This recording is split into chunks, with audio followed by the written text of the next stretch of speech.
그들이 무리에게 이르매 한 사람이 예수께 와서 꿇어 엎드려 이르되 주여, 내 아들을 불쌍히 여기소서. 그가 간질로 심히 고생하여 자주 불에도 넘어지며 물에도 넘어지는지라. 내가 주의 제자들에게 데리고 왔으나 능히 고치지 못하더이다. 믿음이 없고 패역한 세대여, 내가 얼마나 너희와 함께 있으며 얼마나 너희에게 참으리요. 그를 이리로 데려오라. 이에 예수께서 꾸짖으시니 귀신이 나가고 아이가 그때부터 나으니라. 이때에 제자들이 조용히 예수께 나와 이르되 우리는 어찌하여 쫓아내지 못하였나이까? 너희 믿음이 작은 까닭이니라. 진실로 너희에게 이르노니 만일 너희에게 믿음이 겨자씨 한 알만큼만 있어도 이 산을 명하여 여기서 저기로 옮겨지라 하면 옮겨질 것이요 또 너희가 못할 것이 없으리라. 오늘 말씀은 이 산에서, 변화산이죠. 산에서 베드로와 야고보 그리고 요한에게 자신이 변모한 모습을 예수님께서 보여주신 그 변화사 사건 이후에서 산에서 내려오자마자 이제 일어난 일입니다. 그러니까 바로 한 귀신이 들린 아이에 대해서 일어난 것인데요. 여기에서는 주님이 일단 제자들을 꾸짖으셨습니다.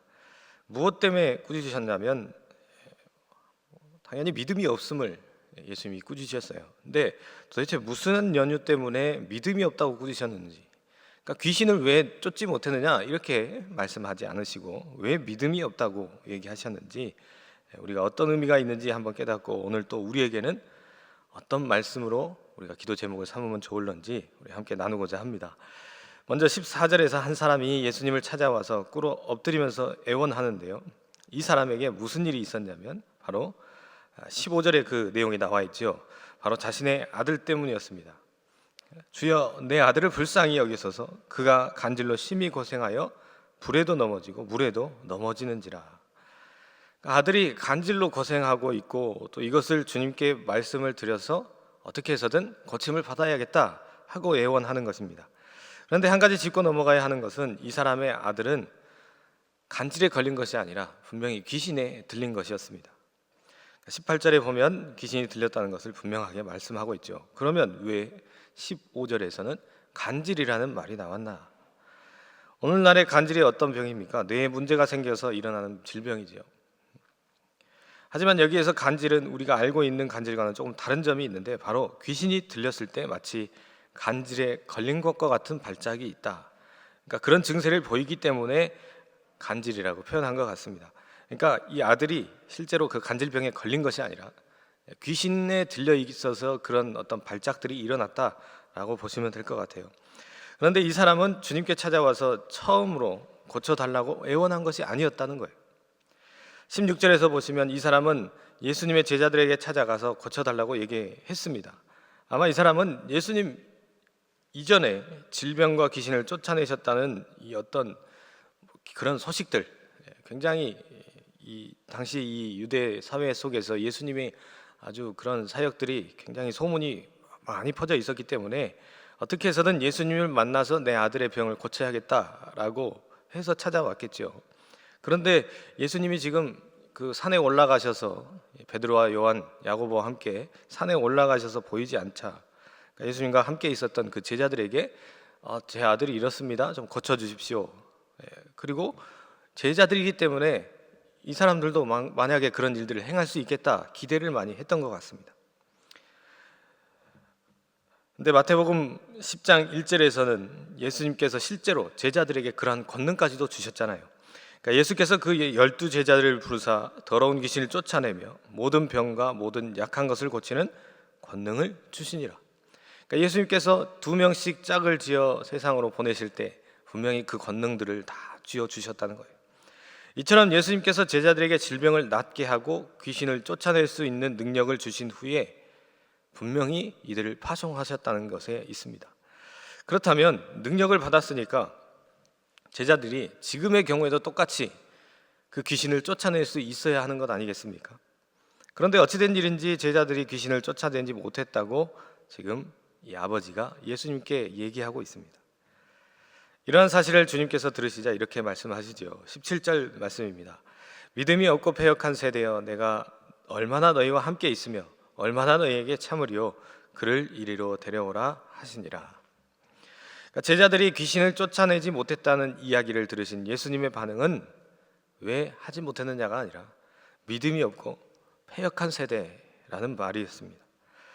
바로 믿음이 없는 세대이고, 또 모세가 시내산에서 내려왔을 때 우상을 숭배한 것을 보고 모세가 그 이스라엘 백성들에게 패역한 세대라고 했던 것처럼 예수님도 마치 산에서 내려오셔서 지금 패역한 세대라고 말씀하고 계십니다. 주님께서는 제자들을 향해서 믿음이 없고 패역한 자들이여 라고 말씀하지 않으시고 백성 전체를 향하여서 말씀하셨던 사실도 우리가 주목을 해봐야 됩니다. 그 이유는 주님께 능력을 받은 제자들조차 믿음이 없는데 어떻게 나머지 온 세상 사람들에게 무슨 희망이 있겠느냐라는 뜻으로 해석이 되겠지요.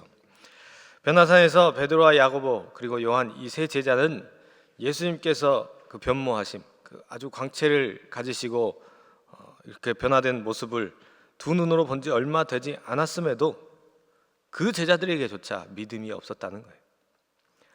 모세와 엘리야는 어떤 사람들입니까? 이스라엘 백성들이 하나님께 극단적으로 배교를 했던 것들을 목격했던 사람들입니다.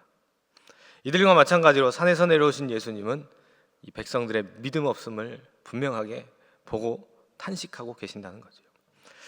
그래서 주님께서는 이러한 탄식을 표현하신 후에 이제 귀신 들린 아들을 자신에게로 데려올 것을 말씀하시고, 또 주님께서 귀신을 향하여 꾸짖으시자 18절에서 분명히 그 아이가 낫게 되었다라고 말씀합니다. 그러자 제자들이 궁금하죠. 그래서 19절에서 물어봅니다. 왜 자신들이 귀신을 쫓아내지 못하였는지, 왜 우리는 그런 일을 못하였습니까? 그리고 이 질문에 대한 예수님의 답변이 바로 20절 말씀입니다. 너희 믿음이 작은 까닭이니라. 진실로 너희에게 이르노니 만일 너희에게 믿음이 겨자씨 한 알만큼만 있어도 이 산을 명하여 여기서 저기로 옮겨지라 하면 옮겨질 것이요 또 너희가 못할 것이 없으리라. 그러니까 제자들이 실패한 것에 대한 이유로 주님께서는 분명히 믿음이 없다라고 말씀하셨어요. 예수님께서 믿음이 아직 충분하지 않아서 그렇다고 하지 않으시고 믿음이 없다라고 했다는 사실입니다. 그런데 본문을 보시면 너희 믿음이 작은 까닭이다라고 말씀했다는 거죠. 하지만 자세히 보면 믿음이 겨자씨 한 알만큼만 있어도 분명히 산으로 옮길 수 있는 능력이 나타난다 그랬습니다.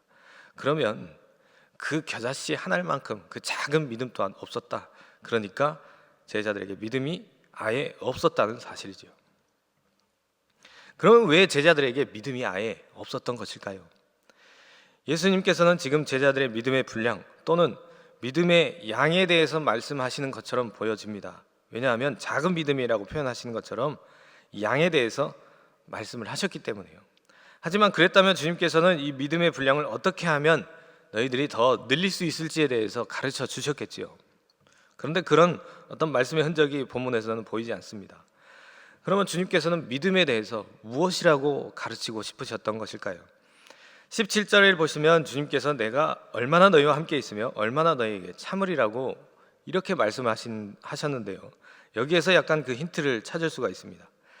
바로 믿음에 대한 주님께서 말씀하고 싶으셨던 것은 믿음의 분량이라기보다는 믿음의 대상 또는 믿음의 방향을 누구에게 두어야 하는가였다는 거예요. 제자들은 예수님께서 자신에게 주신 권세, 그러니까 분명히 마태복음 10장에서 그들은 분명히 귀신을 쫓는 능력, 병 고치는 능력을 받았습니다. 그래서 자신의 것으로 특정한 능력으로 인지하고 있었던 그 제자들에 대해서 지금 혼을 내고 계신 거죠. 너무나 과신한 나머지 예수님께서 주신 능력을 자신의 것으로 인식해서 자신들도 당연히 예수님처럼 귀신도 쫓아내고 병도 고칠 수 있다라고 생각한 것 같습니다. 오늘 본문 21절은 이제 없음이라고 이제 표시가 되어 있지만 이 성경에 아마 각주가 있으신 분들은 밑에 보시면 이제 그 내용이 나오는데요. 어떤 사본에는 이렇게 기록되었다라고 말씀이 기록되어 있는데 기도와 금식 외에 다른 것으로는 이런 종류가 나갈 수 없느니라 라는 말씀이 다른 사본에는 있습니다. 그리고 오늘 본문의 평행 본문, 그러니까 이 내용이 똑같이 이제 마가복음에 나오는 마가복음 9장의 내용에서도 이렇게 말씀해요.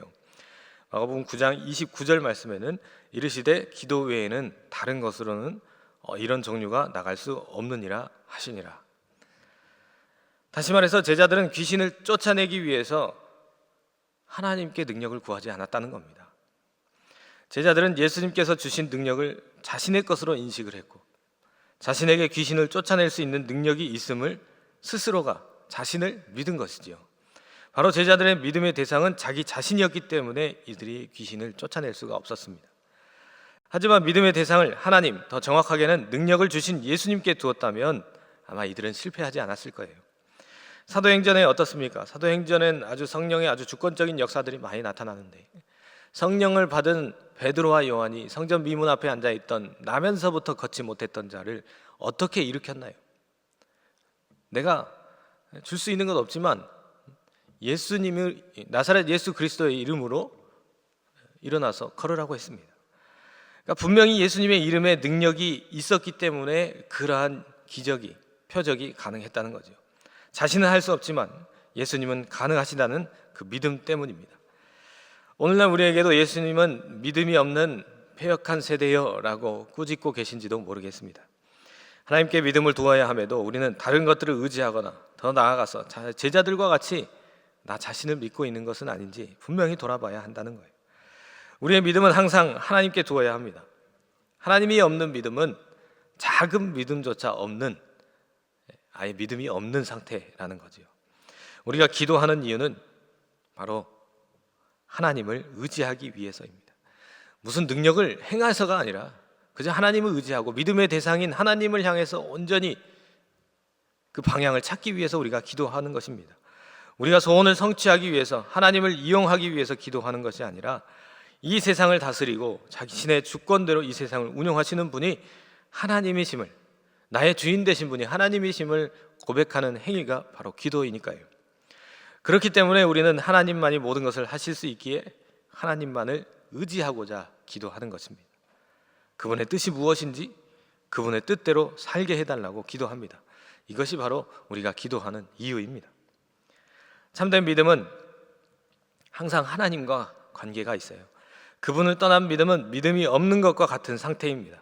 그러므로 항상 하나님을 향한 믿음을 소유하는 우리 모두가 되어서 믿음이 없는 패역한 세대가 아니라 날마다 하나님을 의지하는 신실한 하나님의 백성으로 살아가는 우리, 그리고 우리 백운교회가 되기를 주님의 이름으로 축복합니다. 기도하겠습니다. 사랑의 아버지 하나님, 감사합니다. 오늘도 저희들을 아침 일찍 이 자리로 불러주셔서 기도하게 하신 하나님께 감사드립니다. 이 시대가 정말 믿음이 없는 패역한 세대는 아닌지 우리가 다시 한번 돌아보게 하시고, 또 나 자신도 믿음이 없는 것은 아닌지, 아버지 하나님을 향한 믿음이 살아있는지 날마다 돌아보는 믿음을 가질 수 있도록 저희에게 함께하여 주시옵소서. 하나님께서 우리에게 많은 것을 허락하여 주셨음에도 우리가 그것을 사용하지 못하는 것은 우리가 믿음의 대상이 되신 우리 주님을 바라보지 못함입니다. 나의 소원을 위해서 기도하는 것이 아니라 하나님의 뜻과 하나님 나라를 위하여 기도하며 이 세상을 승리하며 나아가는 저희 모두가 될 수 있도록 주님 함께하여 주시옵소서.